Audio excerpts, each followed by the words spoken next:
Hello everyone, this is PK Entertainment and we are back again, and here now we have another video for you, and this will be a first look at the first trailer for Miss Marvel. Now Miss Marvel overall is the 6th live action Marvel superhero show on Disney Plus after Wandavision, Falcon and the Winter Soldier, Loki, Hawkeye and the upcoming Moon Knight series due to hit our screens on March the 30th, 2022, and you can check out all of my coverage and reviews of the previous Disney Plus Marvel shows, and I will leave some links within the description. Now in terms of Miss Marvel, the series is based on the character Kamala Khan, who made her first appearance in Captain Marvel issue 14 in August 2013. Following the story where she takes inspiration from the Carol Danvers Captain Marvel, Kamala Khan was then given her first comic book series in 2014, becoming the first Muslim character to headline her own series. Her main powers are her abilities to extend her arms and legs and change her physical form into certain shapes and objects, much like Reed Richards from the Fantastic Four. She also has the super strength and can morph into other people as well. In the live action series, the lead character will be played by actress Iman Finali, and the show itself is due to debut on June 8th, 2022 and will consist of 6 episodes.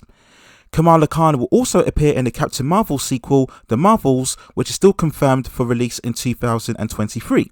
So after what for me has been a very mixed start in terms of Marvel's TV shows, will Miss Marvel be an elevation in terms of form and consistency? Well, from watching the trailer, I'm not so sure. It definitely has that typical upbeat high school, teenage territory that we've seen so often. I didn't really like the opening shots where they very much use those comic book panel speech bubbles where we see Kamala talking to her tutor or a counsellor. Maybe this is within her first couple of months of high school, so maybe they'll adopt the same kind of high school vibes that we saw certainly in Spider-Man Homecoming. We see a later scene here where if she's not being bullied, then she's being mocked for wearing another Avengers shirt. And when we look at the shirt, it seems that she's got Captain Marvel in the middle, and then it looks like it's Kate Bishop on left and Valkyrie on the right. Correct me if I'm wrong in the comments, but those seem like the 3 main characters that she's wearing on her shirt. So how established are these characters within this timeline? We'll wait and see. We have another line here where Kamala Khan refers to the fact that she's been deemed a weirdo. We have another scene here where she comes across the typical teenage heartthrob.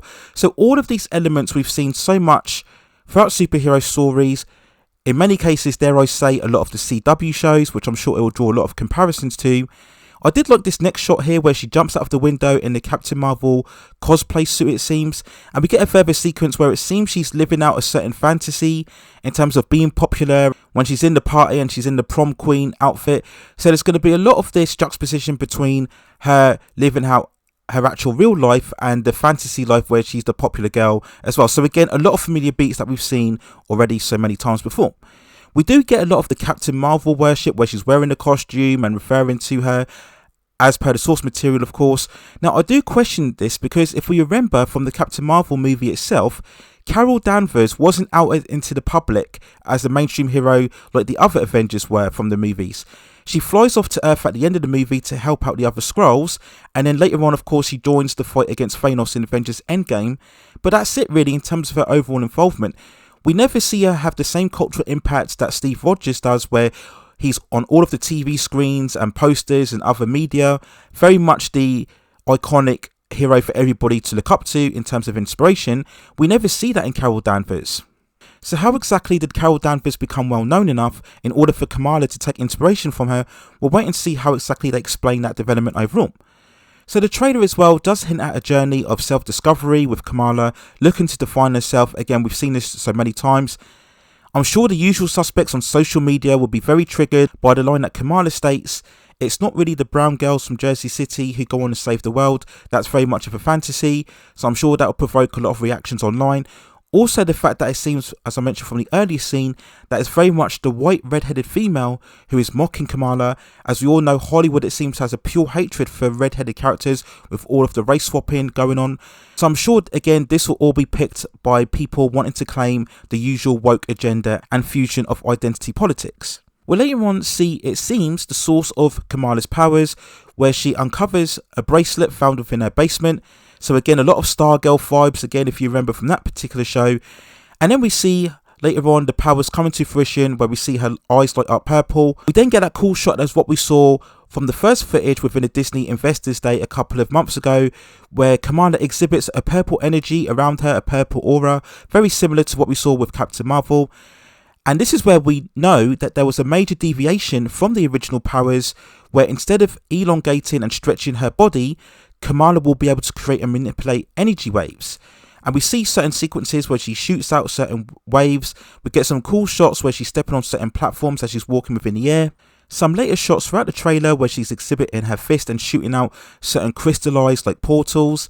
Again, you could draw parallels with the likes of America Chavez and what we saw from the Doctor Strange in the Multiverse of Madness trailer. So at least from a visualization point of view, I think it's very good the way that they are showcasing her powers. But in terms of the bracelet, we do ask, where exactly does it come from? Does it link to any of the previous Phase 4 films or series? It will be interesting to see what sort of backstory they create in terms of the bracelet. Now, we do later on get this shot here where we see a silhouette, it seems, of a group of perhaps it's supervillains. I believe there's 4 of them overall. So I'm not sure whether these characters stand in terms of the original source material. Are they indeed other people with certain superpowers? Are they chasing down the bracelet? Do they have other bracelet or amulets or objects just like Miss Marvel does? And then we then ended the trailer with Kamala showcasing more of her powers and being happy at the thought of being a superhero.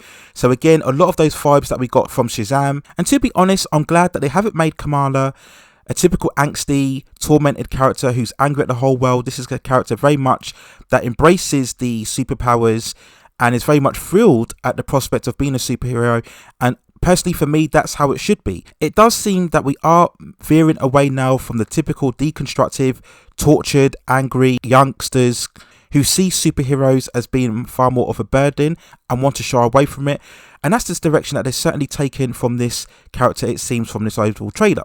I do also have to say that there are certain vibes from the Naomi CW show in terms of this overall trailer.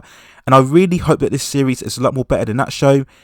100% for sure we'll see some appearance of Brie Larson's Carol Danvers, most likely in the finale episode, where I'm sure there'll be further hints towards the Captain Marvel sequel that we'll get next year, of course. And I think it's always good to see lesser known characters to get their time to shine. Again, this has been one of the foundations of the true achievement of the Marvel Cinematic Universe, is that it's really forced studios to have more confidence in taking the lesser known characters and giving them their big budget shows overall.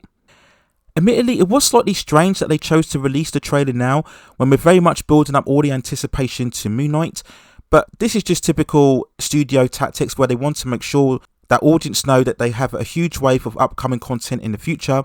So if they're going to release a trailer for Miss Marvel now, when we've literally got 2 weeks before Moon Knight comes out, how much longer will it be before we get a full-on trailer for the She-Hulk trailer, which is something I'm really more interested in than Miss Marvel, to be honest.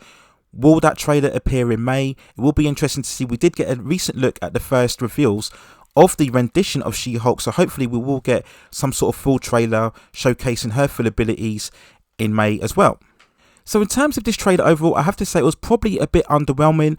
I'm sure the inevitable second trailer we will focus far more on Kamala's powers and abilities, establish the main villain or villains, and of course further links within the Marvel Cinematic Universe. So we'll wait and see overall as to whether this will indeed be a elevation, if you like, in terms of the Phase 4 series so far. As I've said before, very mixed so far into what we've seen overall. Will it be the best series? I'm not so sure. I'm not as excited in terms of Miss Marvel as an overall character, but we'll wait and see. Overall, who knows? It could surprise expectations. I think overall, Moon Knight is the one that everybody's looking forward to. And as I mentioned, I've got far more excitement in terms of She-Hulk. But hopefully Miss Marvel does well overall. And if it does, hopefully it will see a further emergence of lesser known characters, and who knows, it may even generate more enthusiasm for Carol Danvers' Captain Marvel character itself. So those are my overall thoughts and feelings on the first full trailer for Miss Marvel. Let me know what you think in the comments below. Are you as excited for this? Do you think it could be one of the best Marvel television series so far, or do you think it will be very much of a mixed bag as what we've seen previously with the show so far? And what other links do you think we will get in terms of the overall Marvel Cinematic Universe, in terms of the movies? Obviously, we will get links to Captain Marvel, but will we get further links as to the upcoming films Thor: Love and Thunder and also Black Panther: Wakanda Forever? Let me know what you think in the comments below. And as usual, when this show does arrive, I will of course provide reviews of the premiere episode, any standout episodes in between, and of course the series overall. So look out for that further commentary in the future on the channel as well. Please also hit and like the subscription and notification buttons so I can provide you with more high quality content like this in the future. But that's it for now. Take care of yourselves, stay safe distances, and I will see you very, very soon.